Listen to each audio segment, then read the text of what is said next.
And now, here's your host, Jeff Allen. Good evening, everybody. Welcome to Sports Talk on this Wednesday evening. Tonight we've got something a little bit different. My guest was on this program some 3 years ago. His name is Doug Brown. He is a skateboarder, a professional skateboarder, but he does a little bit more than just go to tournaments and competitions around the country and around the state. He is also a motivational speaker, and he is also author of a couple of books. One called Beyond the Board. That is the first book that he wrote. Doug Brown, Beyond the Board. That's my guest name, by the way, Doug Brown. And another one called Looking Glass Self, which is right here. And it's Hope, Optimism, and the Journey Within. It's written by Doug Brown, my guest. And again, he's taken skateboarding and turned it into a business. Now, how you do that, I'm not sure, but I know I asked him the same question some 3 years ago. So I'll ask him again. He's a 1992 graduate of Worcester High School. And, well, let's put it this way. When you told your folks, Doug, that, well, I'm going to make a living out of skateboarding, the response had to have been, let's discuss this, I would imagine. Well, not exactly. Not exactly. No, number one, I never set out to make a living out of doing this. Is that right? It happened as a complete fluke. Through my 20s, I just continued skateboarding for fun and exercise. I was a guitar teacher, of all things. I did that for 10 years professionally, and I got picked up at the Gravity Games as a fluke, and then I started to get all these sponsors, started traveling, doing industry events, got my first pro model. It was in skate shops across the country, and you know, it all fell in my lap. And yeah, my family was at a distance, kind of thinking, you know, what is he doing? And as time has gone by, they've, you know, seen what happened and all these crazy accolades of what I'm doing. And you also have a website, too. I have a website. I have a few different websites for my Skate Straight Foundation, skatestraight.org, or my main one, which is DougBrownSkate.com, which has tour dates, videos, pictures, or the book, BeyondTheBoard.net is where you can get the book, and Barnes & Nobles, all big bookstore chains. And get yourself to the point now where you've written 2 books and you've kind of turned this into a business, because most skateboarders, from what I understand, don't. They just kind of keep skating until, well, as you said before we went on, the paycheck stops. Yeah, and that's feasible. That could easily happen. And for me, I noticed early on in my career that I had a lot of fans, especially younger fans. What age group are we talking? Grade school, junior high. That demographic kind of grasped onto my eclectic style of skating and whatnot. And being the role model, I had to embrace it, because I've been that kid. I've gone to skate events when I was younger, and you know, we need a good role model, and if I can do that for that individual, I know I'm doing something positive. So I just embraced that, and through my career, it's kind of grown into the Skate Straight, and I started this going to libraries and schools, even detention centers, just to talk. You started it up, and then you would contact schools and they would get a hold of it? Yeah, my agent. Okay. Got an agent pretty early on in my career, which has made a big difference. And then I wrote the book, which was on my website. And I did it basically for selfish reasons. I just kind of wanted to, you know, remember what I was going through. Mm-hmm. And as I was traveling, I would get these reports from people saying, wow, I read your story and it made such a difference, and what have you. So we started to contact a bunch of publishers, thinking, oh, we're not going to get a big national deal. Mm-hmm. And I got a publishing deal. And that book took off. A couple years later, wrote another book. How many, your first book, how many copies did it sell? Do you have any idea? I've not exactly. I mean, from that first publisher, I still get paychecks, and good. You know, enough that it's out there, and I couldn't be happier. How many schools do you speak to in a year? That's a toughie. In a month, I can speak to maybe 3 or 4 schools, mm-hmm. Hopefully, you know, usually once a week. And when you go in and talk to the kids, what do you tell them? What do you talk to them about? Well, people assume with Skate Straight that it's just anti-drug and alcohol talks, which, you know, that's kind of the premise of it. But I talk about a lot of other issues. Believing in yourself, making your dreams come true, and now bullying is such a big thing, so I speak about that. And, you know, finding your voice, being yourself. That's very important. And you've definitely taken something that you've wanted to do and turned it into a business, and also This is something that's a little bit different. Doug also has his own set of wheels. I think these are what, 56 millimeter They're wheels? 56 by Good Life wheels out of California. How do you go about, I guess, and they're urethane obviously, how do you go about getting something like this? Your agent set something up? Well, you know, I have a lot of funny sponsors. The deodorant, which I always like to show people. Oh, you got deodorant. I just noticed that. You know, and a body wash that they put out. And of course, my new Pro model. You get a skateboard. Yeah, it's just a story behind this that maybe I'll talk about later. Go ahead and talk about it now. Alrighty. You've got, I don't know, is that some no, there's a good story behind this. Okay, go ahead. You know, this is my 11th Pro model. And the story behind this particular one is that, well, I should do a backstory really quick. My mom, when I was 16 years old, died of cancer and, you know, changed my life forever. And my dad bought her a medallion before I was born at a museum as a gift that she wore all the time in the 70s, very fashionable at the time. Right. And this was the actual medallion. So it's a tribute board to her because she wore this, and it's actually a photograph of the medallion, and I got it put on a skateboard, and now it's really kind of cool. It's got her initials down there. So yeah, she's been a big motivator of my life. My books are dedicated to her because she was a big advocate of the arts, and both my brother and my dad are both doctors. So I was kind of the artsy kid growing up, and my mom was the piano player, the goofy one. I wouldn't say that's goofy. No, art's well, not goofy at all. Meaning she wasn't afraid to be funny or silly. Right. And so I got that from her, and she would be proud, I think. What's the board made out of? It is a Canadian maple, 7-ply, nice and tough. But yeah, you get, you know, being a pro skater, all this stuff didn't just happen overnight. I didn't just get my face on a wheel or a skateboard or a deodorant stick overnight. It all kind of happened through time. I had to pay my dues. There were times I thought, wow, this isn't what I signed up for. The more popular you get, the more backlash you get. You get rumors, you get people that talk, and it makes your skin very thick. It makes you a stronger person. And all right, tell you what, we're going to take a break. We're going to come back, continue our conversation with Doug Brown right after this.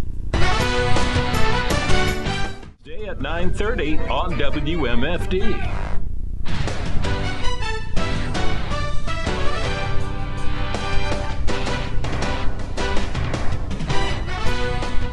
Back here on Sports Talk on this Wednesday evening, and again, we're talking with Doug Brown, who is a skateboarder, a professional skateboarder. And I've asked him, I said, you've been out at Ohio Dreams? He said, not yet, but that eventually is going to happen. Now, in addition to being a skateboarder, he is a motivational speaker. He is an author, written a couple of books that we've talked about, and he's also a businessman. And all this, again, from skateboarding. If you would, Doug, tell me how this all got started, because as you just said before we took the break, it didn't exactly happen overnight. no, not at all. Geez. How do you get paid? Well, there's a couple different ways. The main way for me, you know, because people would say, oh, are you a pro skater? The first year I was pro, and I always kind of cringed because it's like, well, I guess sponsors are sending me paychecks. This is my full-time job. I don't work at Subway on the weekends. So it's through monthly salaries originally from companies. You know, I didn't go out and own or start any companies or anything. They just, you know, I did events, competitions. I got seen. I hustled. A lot of kids just assume, oh, you can be a great skateboarder and boom, everything's going to happen. No. So when you went to these events, did you, I guess, promote yourself to the right people? Is that a good way I to must put it? have. There, you know, there's a lot of right place, right time events that happened in my career. And the Gravity Games, which was in Cleveland, 2002, that was one of those moments. I got a paying sponsor that sent me out on the road to different events, and it just kind of all snowballed. When you're sent out to these events, what's your job? My job depends on, you know, every sponsor has a different initiative. For me, it's to be seen. I always do signings. That's what the posters are about, you know, because I'm a representative of the company. Mm-hmm. And my angle is, you know, I try to skate the best I can. I do my best, I have fun, I enjoy it, but that's kind of secondary compared to signing that autograph for that kid, that 12-year-old that follows your career, and that to me is the job. is to make a difference. The industry is going to look at it like, well, we want them to buy the product. So that's their end, but my end is to make a difference in somebody's life. What's been the response, I guess, from some of your fans? Or you've said, I think, mothers have told you that kid really likes the book? Yeah, I've got lots of stories. I mean, that's what really sinks in and makes my heart pitter-patter, is when I get an email or something from somebody saying, wow, you've changed my life. Last summer I was on the road. A woman, she had a 14-year-old son that was being bullied rather heavily, and apparently he was really short for his age and going through some really tough times. He had my first book, Beyond the Board.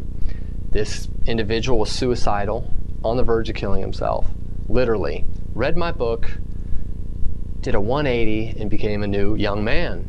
And the mom's just pouring these emotions out to me, telling me this. I think, wow, I didn't know when I first picked up that pen, writing my book in an airport on the road, that that would be a result of saving someone's life. So just that one story alone makes it worthy. You say these are not co-authored. You write the book. Yeah, I wrote the book. What's in these? I mean, obviously... The first book, Beyond the Board here, is my biography, Okay. my life, my family. Went through a lot of tough times as an adolescent, and skateboarding saved me. I found my voice through skateboarding. I was a punk rock kid, kind of mad at the world, blamed everybody else for everything when I was just going through changes and what have you. How did skateboarding change it? Well, it just, I was doing traditional sports at the time, which I liked. It had its perks, but skateboarding was all about creativity. There were no rules, and that's what really got me going. Even to this day, it's why I still skate, because it's fun. There's no rules. But the first book talks a lot about that. And the second book is completely different. This is for anybody. You don't really have to be a skateboarder to be able to identify with it. It's a self-help book. Okay. Talk to elementary kids. Is this basically the same thing when you talk to them about that and you get their attention because you are a skateboarder? Yeah, I think so. I talk to all different ages, especially the junior high kids. There's always the principal that says, all right, I'm warning you, it's going to be a really tough crowd. They say this every time. Well, junior high usually can be 12 to 13. Even last summer, it was the very last day of junior high, the last class was my assembly. Doug Brown, Skate Straight. So I get out there and boom, right away, I speak on their level, I'm one of them, and I have them. I'm reaching them. That's what I go out there to do. I've never had it where an audience turned on me, or whatever.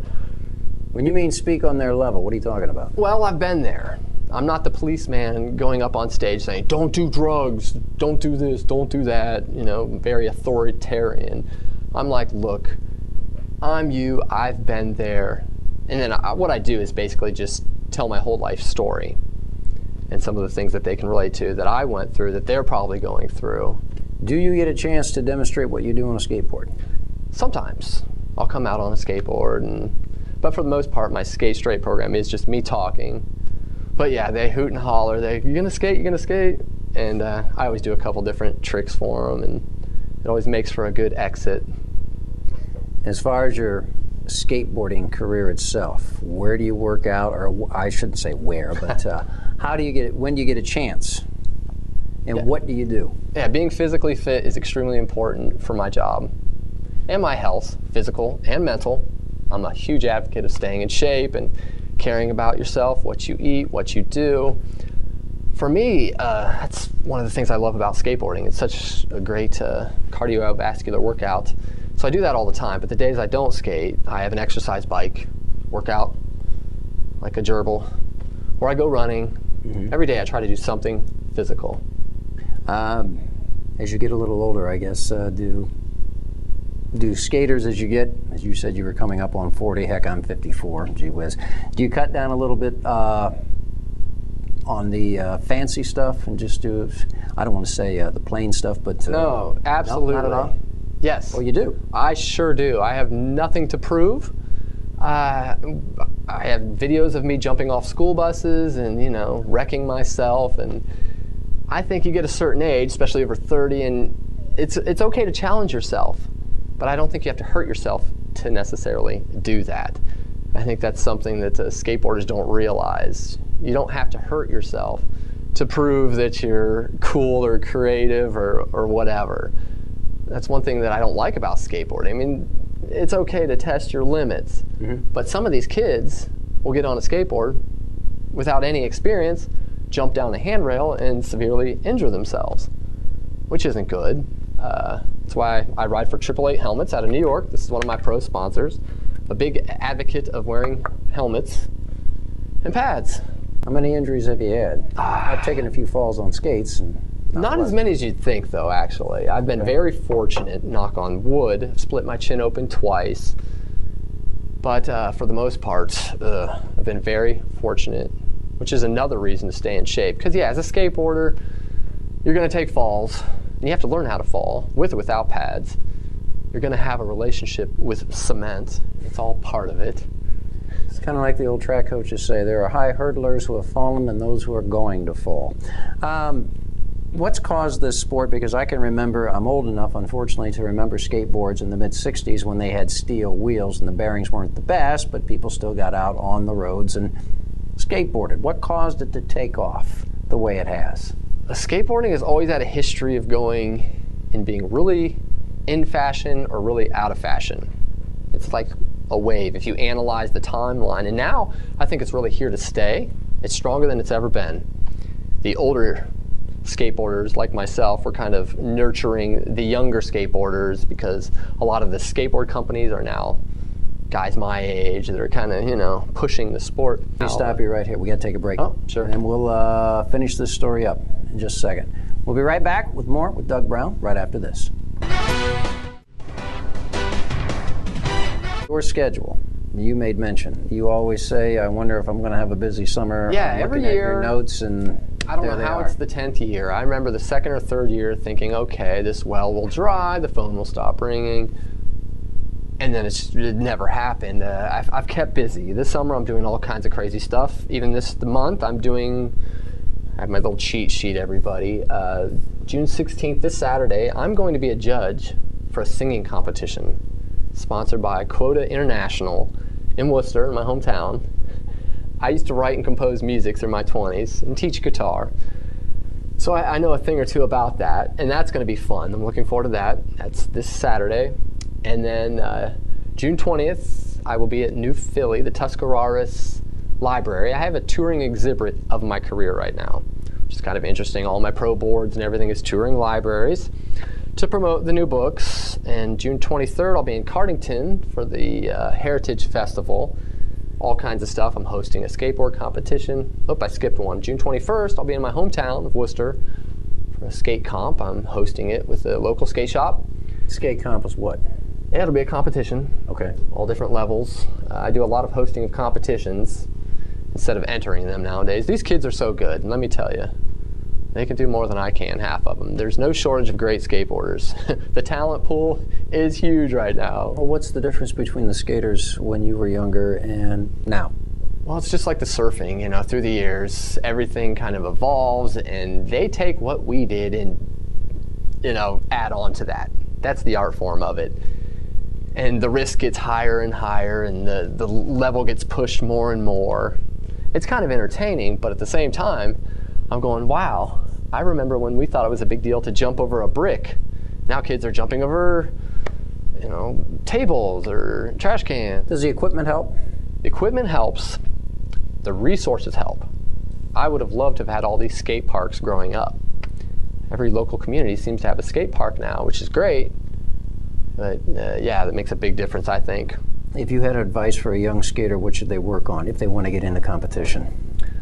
Well, this happens all the time. It's a problem, I personally think, in the industry, that a kid will get into skateboarding right away and his first thought is, I have to be great, and I have to be sponsored, and I have to be pro, which is wrong. You know, I tell a kid, look, this happened as a fluke. I'd like to be a spokesperson for the Black Sheep or the Outcast or whatever. You have to do it for fun. That's the number one reason. Because if you're doing it for the wrong reasons, it's going to catch up to you in the end. This isn't about making money. That shouldn't be the focus. It should always be for fun, or whatever outlet, your creative outlet it may be. All right.